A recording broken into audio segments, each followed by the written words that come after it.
Hey everyone, today I'm going to show you how to stop OneDrive from using up your local disk space. Without any further ado, let's get started. First, you'll want to locate your Microsoft OneDrive app on the bottom right of your taskbar within your system tray.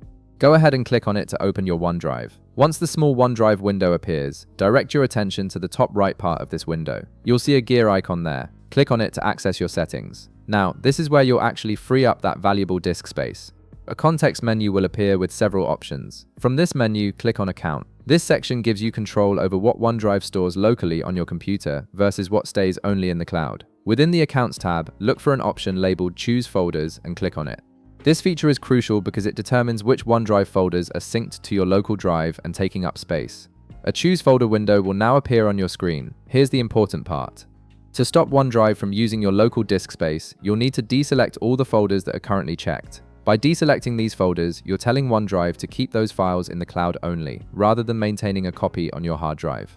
This instantly frees up whatever space those folders were occupying. Go through and uncheck each folder you want to remove from your local storage. Once you've deselected the folders you no longer want stored locally, simply click on OK to confirm your changes.